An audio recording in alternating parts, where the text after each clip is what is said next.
আসসালামু আলাইকুম, সবাইকে স্বাগতম। প্রিয় শিক্ষার্থী বন্ধুরা, আমরা যখন আইসিটি বিষয়ে লজিক ফাংশন সরলীকরণ করি, সেক্ষেত্রে যদি এই ধরনের অঙ্ক দেওয়া থাকে, এটা সরল করে আমরা ছোট করব কিভাবে, তাই না? তো লজিক ফাংশনের সরলীকরণের ক্ষেত্রে আমাদের বিশেষ করে দেখতে হবে কমন নিয়ে ছোট করা যায় কি না। এখানে কিন্তু দুইটা অংশ, এই একটা অংশ ব্র্যাকেটের মধ্যে, আবার এই একটা ব্র্যাকেটের মধ্যে অংশ। দুইটা অংশের প্রথম অংশ থেকে কিন্তু আমরা এ কমন নিতে পারি। ভালো করে লক্ষ্য করি, এখানে আছে, এইখানে আছে, এখানেও আছে। তিনটা থেকে আমরা এ যদি কমন নিই তাহলে কি হয়?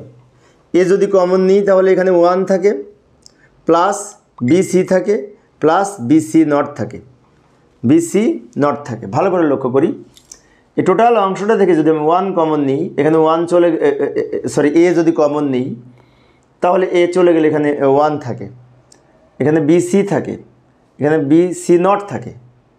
এখন একটা বিষয়, 1-এর সাথে কোনো কিছু যোগ করলে ফলাফল 1 হয় বুলিয়ান অ্যালজেব্রার নিয়ম অনুযায়ী। তবে এইটুকু, এই অংশটা লিখে রাখি, এই অংশটা লিখে রাখলাম। এবার এইটার মান কিন্তু 1 প্লাস সামথিং সমান 1 বুলিয়ান অ্যালজেব্রার অর অপারেশনের ক্ষেত্রে 1-এর সাথে সব যোগগুলো 1 হবে। কিভাবে হবে? এগুলোর মান যদি 0 অথবা 1 হয় তো যোগ করে 1ই পাবো। এবার এই এর সাথে এটার মান যেহেতু 1 গুণ করব, আর যা আছে এখানে রেখে দেব। এই যে এ 1 প্লাস এ সমান যেহেতু 1, তাই 1 প্লাস এ টোটাল সমান 1 হবে। এখন আমরা এ আর 1 গুণ করে এ হবে, আর এখানে যা আছে রেখে দিলাম। পরের লাইনে জাস্ট এইটা দ্বারা এইটা গুণ করব। এটা যদি এটার সাথে গুণ করি, A not C, A into A not C, এটা হবে প্লাস এ বি সি হবে এ দ্বারা এটা গুণ করলে। এখানে আরেকটু লক্ষ্য করি, এর সাথে এটা গুণ করে এটা পেয়েছি, এর সাথে এটা গুণ করে এটা পেয়েছি। এখন বুলিয়ান অ্যালজেব্রার গুণের ক্ষেত্রে, অ্যান্ড অপারেশনের ক্ষেত্রে আমরা জানি এ আর এ নট গুণ করলে 0 হয়। তাহলে এইটুকুর মান 0, আর সি লিখতে পারি প্লাস এবিসি।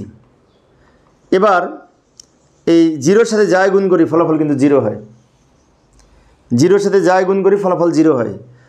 তাহলে এই 0, এটা গুণ করে 0 হচ্ছে, 0-র সাথে এবিসি গুণ করে এবিসি হবে উত্তর। সি এর সাথে 0 গুণ করলে 0, আর 0-র সাথে এটা যোগ করলে এটাই হবে।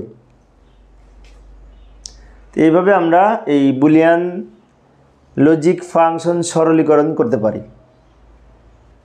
তো প্রিয় শিক্ষার্থী বন্ধুরা, আমি 1-2 মিনিটে অল্প অল্প করে ক্লাস নিই যাতে শিক্ষার্থীরা বোরিং ফিল না করে। তো পরে ক্লাসটি দেখার আমন্ত্রণ রইল। খোদা হাফেজ।